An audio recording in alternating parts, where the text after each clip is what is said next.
Hello, welcome to my home theater kind of walkthrough video of my upgrades that I've done over the past few months. And unfortunately, I didn't have any earlier footage. This is all after I did acoustic panels, new screen, new ceiling speakers, new receiver. And yeah, so really, I recorded this footage just kind of showing off my room. I hadn't decided yet I was going to do the carpet and couch. So this is kind of the early footage of the room with the old couch, with the old carpet, with the old subwoofer on a riser, and just some makeshift corner bass trap there, as you can see. So that was my old Clips subwoofer. I had to put it on a riser because it just didn't do the job. On this room, bass is a little difficult, but yeah, upgraded to an SVS, and then I didn't need to use the riser. So next will be just the room. Pulled everything out, and the carpet, other than the subwoofer. Actually, this was after I sold the couch. So I sold the couch and was getting ready, waiting for the carpet. I kind of left it in place a bit so that I could listen to music and stuff. So this is the room. I took the speaker grill off, and this is a look at the old carpet. It's really flat, padding's shot, and it lights up quite a bit when movies are playing and stuff. It just wasn't fit for the room. The way the room was sounding, I was like, I need to upgrade. And there's the SVS. I still put it on the riser at first. I liked how it looked and stuff, but it just was unnecessary. So the next thing we'll see when it fades to black here is the room without the carpet.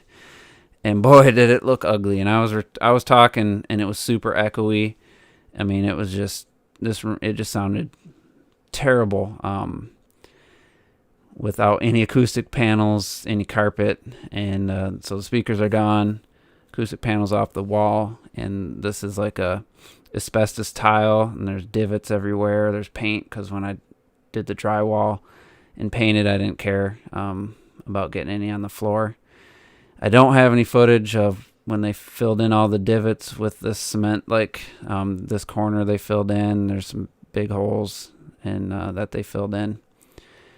And it was just amazing how it sounded. So next I show, what my computer room looked like with all the speakers and everything in there.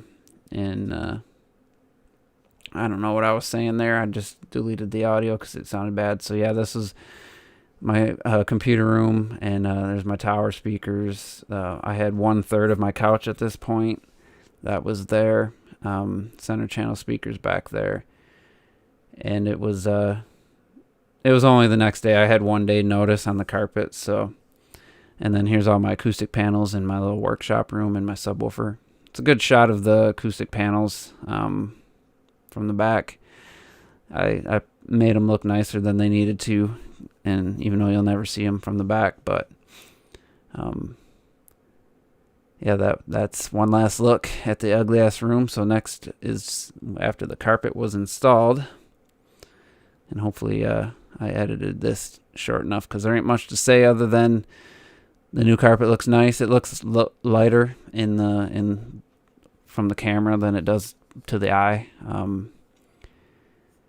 But yeah, they put the carpet in and really scuffed up the left side of the trim and some of the black part of the wall. So. But yeah, I put the acoustic panels. Well, I didn't put them back. I left the back ones up. They kind of hit this one over to the left. But here I show the scratches to the trim.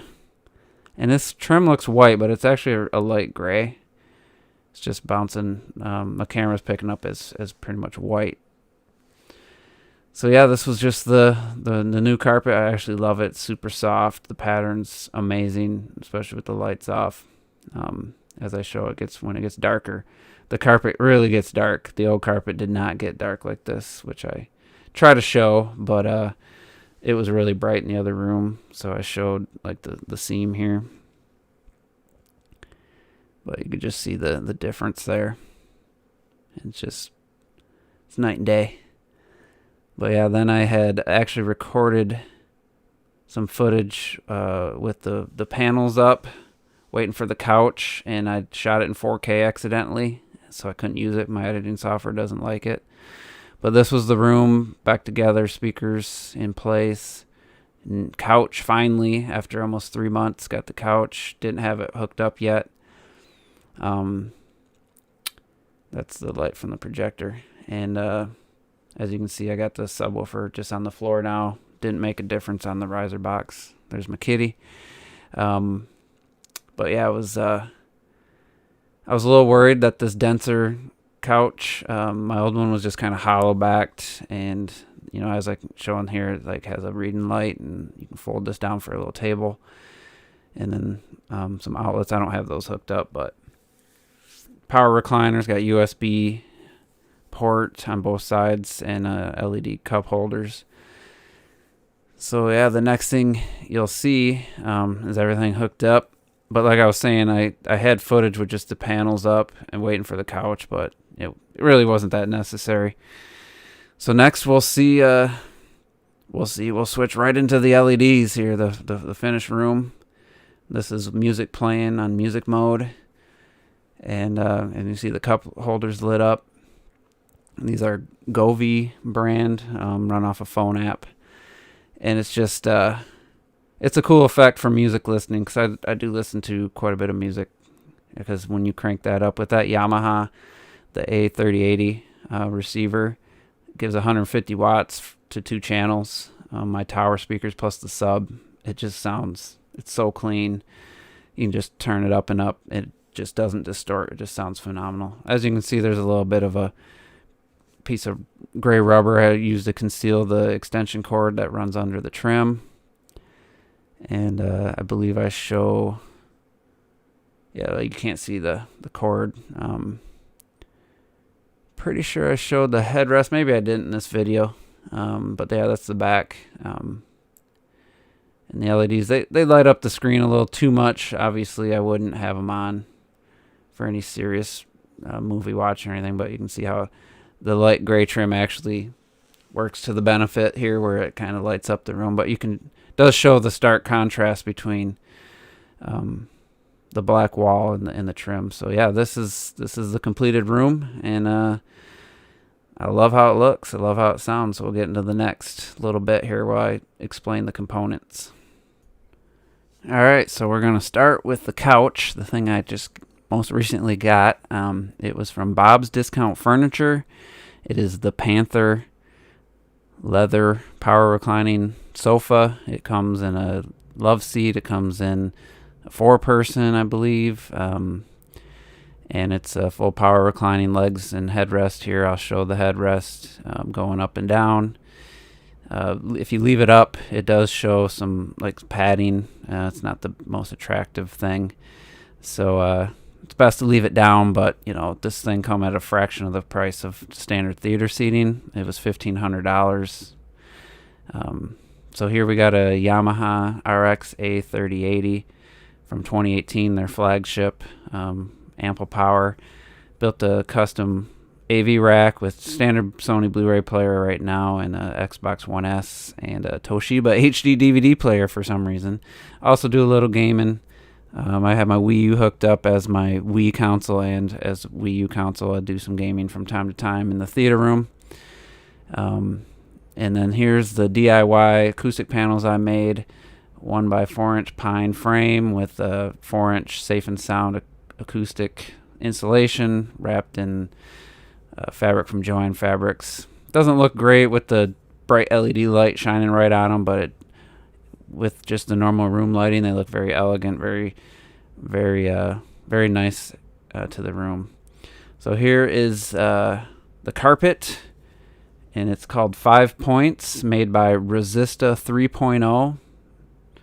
And this is the council is the color. So search 5 Points carpet, and it should come up if you're interested. I don't know if it's available for you or anywhere, but really nice, really soft with a good good padding. It has a cool pattern that looks really cool in the dark.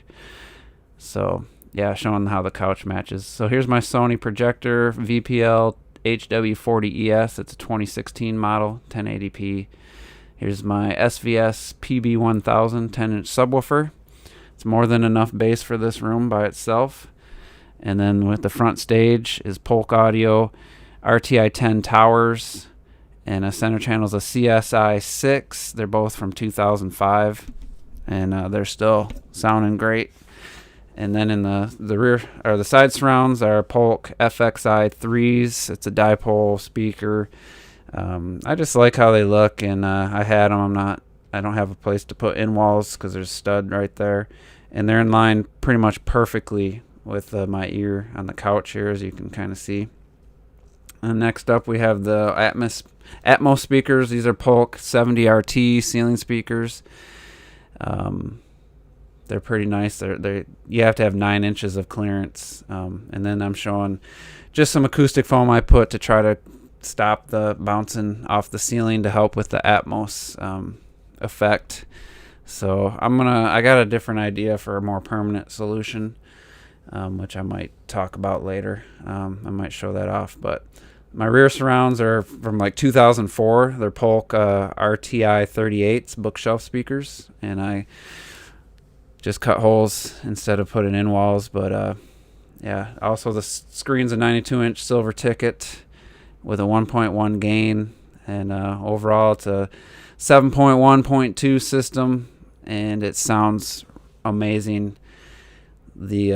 The details and the surround effects and stuff really comes through, and I'm just very happy with this room. So thanks for tuning in. Hopefully you like this walkthrough and trip down my upgrades, and yeah, so thanks for watching, and we'll see you next time.